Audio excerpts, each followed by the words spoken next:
Right, same colour bishops, disobedient pawns. Straight away pause the video and decide what you'd play here as white. What would your first move be? So I'll come back to that in a sec.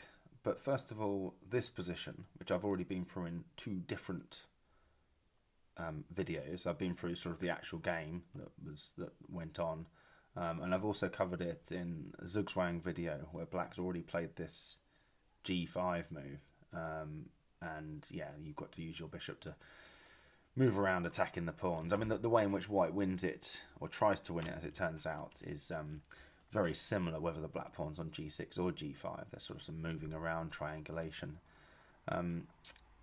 But anyway, I don't want to go into this position again, particularly, but there was some manoeuvring around, lots of attacking pawns, losing moves, moving to different diagonals, eventually forcing the defence of the pawn on that diagonal, a waiting move, bishop G7. And the reason I'm covering this now, again, is to just sort of remind anyone who watched that video of this move, G5. Which actually just wins the e-pawn straight away.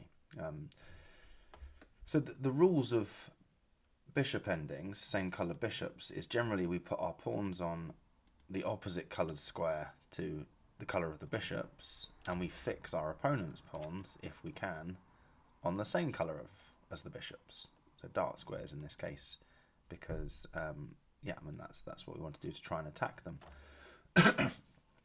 But Dvoretsky talks about three possible reasons why you would actually want to put them on the same colour. One is just undermining. If you imagine all the pawns are locked up, and you know, we've got like just loads of. Let's say we've got a white pawn on F3, which is a light square, but black's just got too many pawns. It's got like a whole pawn chain. I mean, I'm just sort of making it up now, but like a whole pawn chain. At some stage, you might want to play this undermining move just to get a bit of space. We saw that in that game, that Kasparov game, where Kasparov was black and there was undermining required. So that's one reason. Another reason might be like here, where the reason G5 is so effective is that now to carry on defending this pawn, this black bishop's only got two squares it can use.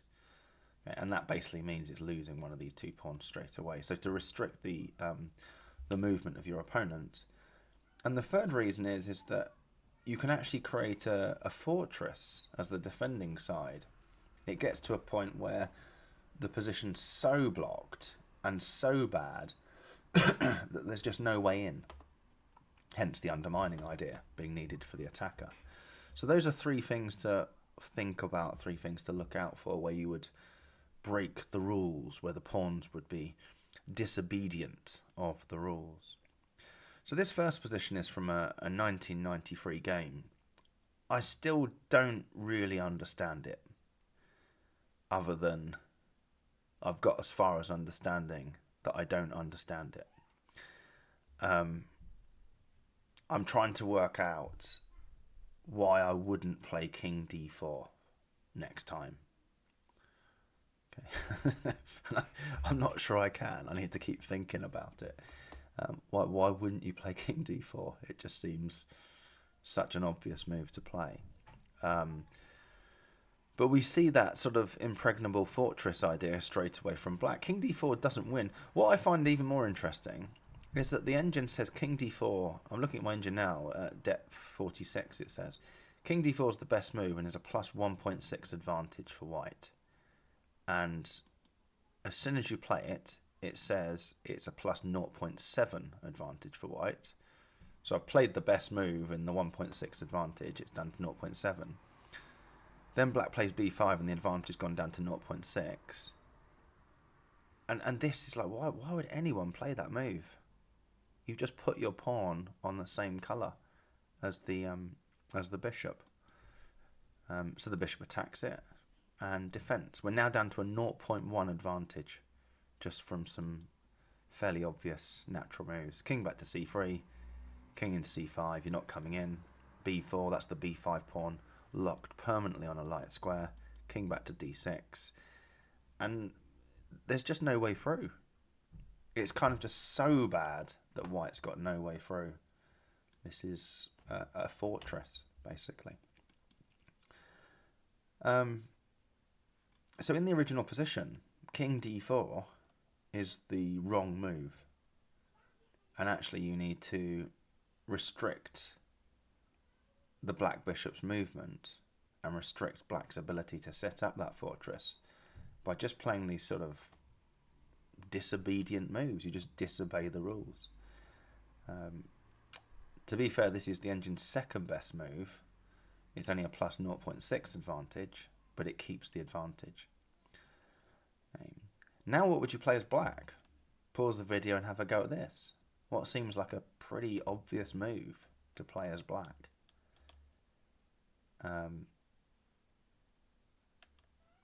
And a natural move, but a completely losing move, is g5.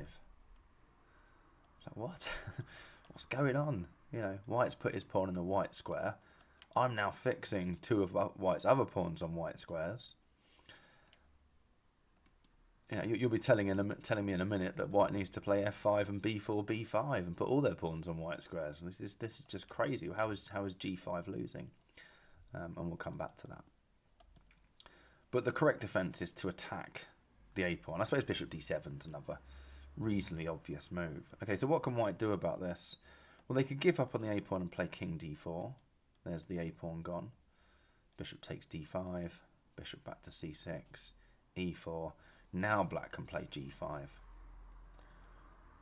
We might see e5 check, takes, king back to e7. And white's got nothing better there than just a drawn pawn endgame. In fact, these two pawns have been fixed on white squares, so although black has the doubled pawns if white chooses to keep the bishops on, I'm not sure how white chooses to keep the bishops on and stop bishop g2. So yeah, that's just drawn. I mean, the engine's saying plus 0.4. King e4, even here it's just saying get rid of the b7 pawn, presumably if white takes on b7. Yeah, bishop f1's only the third best move, but it is one of the suggested moves, and it's just drawn. Okay, so don't give up the a pawn, perhaps maybe defend it with b3. King into c5, bishop f3, waiting move. This time g5 would be a mistake. Okay. b4 check, king back to d6. You can defend the a pawn with the bishop, and white's got a pretty strong advantage there. But actually, after this bishop f3 waiting move, incredibly black can put another pawn on the wrong colour, another disobedient pawn. h5. If that gets taken, that's just a pawn swap. We might see b4 check, king d6, king d4. Black attacks the a pawn, white takes the d pawn, and you know, I mean, even in that last bit, if bishop takes b7, I presume bishop d1. Yeah, just complete draw. So don't take the h pawn. Maybe try b4 check, king d6, king d4, but then black can swap and play bishop takes a4, and it's back to a drawn, you know, the offer of a drawn pawn ending again.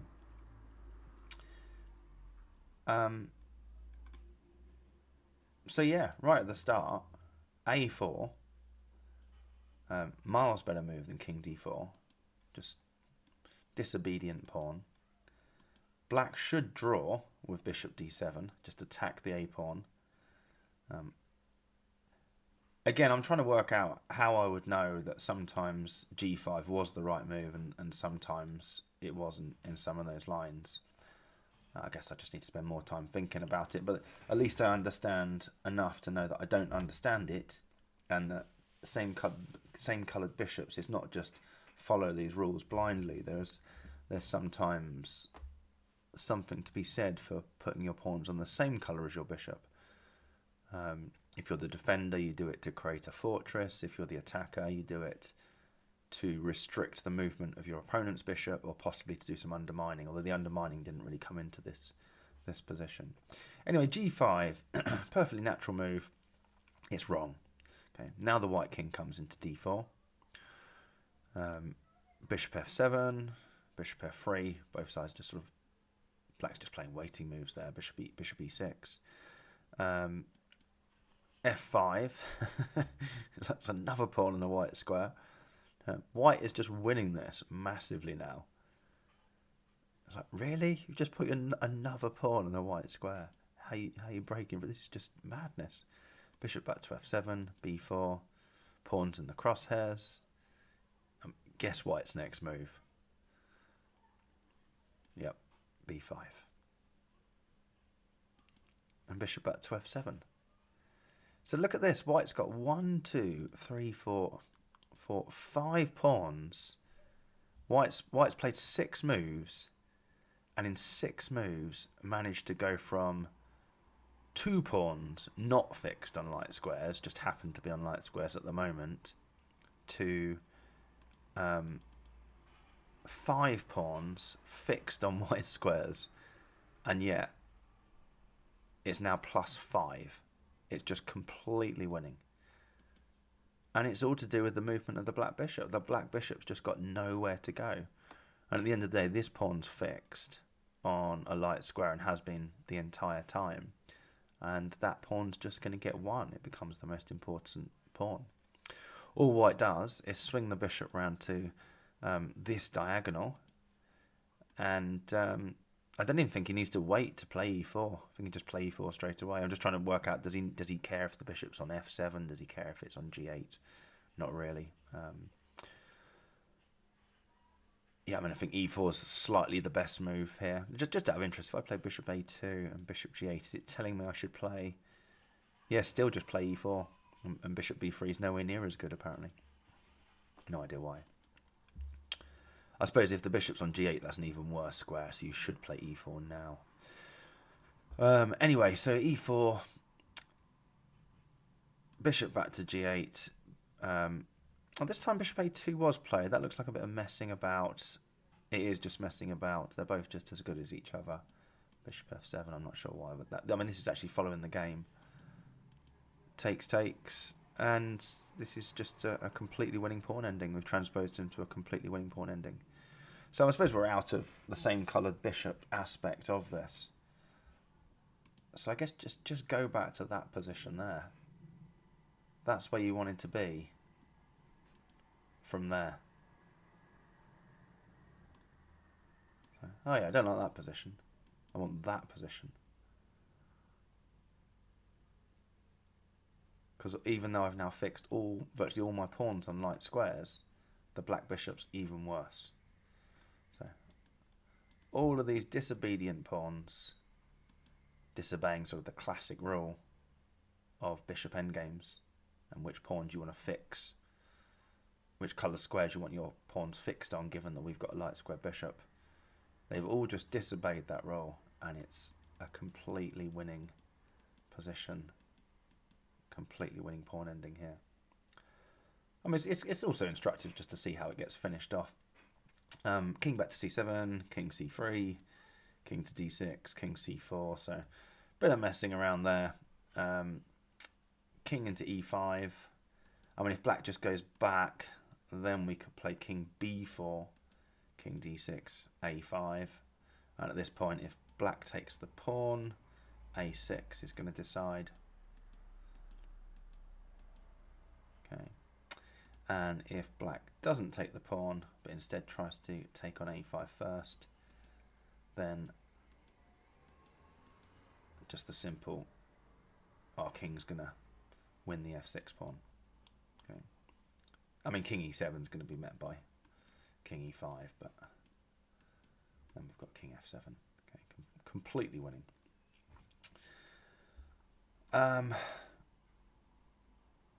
So instead of going back, king d7, which would have led to then king b4 and then an a5 coming in straight away, the black king comes into e5, a pawn gets pushed. I mean, what can black do there? Because a6 is threatened, so take the a pawn, king c5, and we do see both sides queening. So something else that's quite interesting about all of this is that the person playing white had to see this position and correctly judge it to be completely winning. So that's like move 20 from the original position. They had to work that out there, basically. I guess there was always the insurance of... In fact, not quite there. Where did they go for it? Because I say there's no way to progress in the bishop ending there. But maybe about... Yeah, but somewhere around here. Where was the point that... It's here, isn't it? So on white's 14th move from the original position, this is where we play king c4. So this is king d4 off for a draw is obviously an option. So there was always that insurance. But at this point, when white plays king c4, they had to work out that we'd get to this position and judge that correctly to be a winning queen ending. And presumably, I had to have a little look at this before they even went into the entire plan of how they were going to progress in that bishop ending. I don't know. What do you reckon? If you go back to the sort of the original position, somewhere around, well, this is the original position. Was the white player strong enough to realise that they can shovel their pawns on light squares to restrict the movement of the enemy bishop, and then that's going to lead to this, where black can't hold on to the d pawn? Did they think that and then think, well, then what I can do then is I'll win the d pawn, and then I'll try and work out if there's a way to win the resultant king and pawn ending with the insurance that I don't have to try and win it. I can always, at this point, I can always just take a draw with king d4. Or had they seen it right from the start that, no, I don't need to play king d4 there because I know that king c4, and that's going to be a winning endgame for me. It'd be incredible if they saw this far into the position. Maybe they did though. Don't know. I mean, it looks strong. Like, you don't have to evaluate. You don't have to. There's no way any player is going to be able to see every single queen check and so on going on here. But you know you've got winning chances, and the white's position's much better here. You can see that. From the fact that we're about to have a passed pawn on b5 and black's going to take ages to make a passed pawn. So, we can still just view it from like a principles point of view, and we're the first to get a check in. So this is how the game ended. Queen d6 check, king e4, black took on b6. The black king made a run for the h-pawn. White defended the h-pawn. Didn't even let black have a pawn. Bit of messing about. Not sure how much of this was necessary.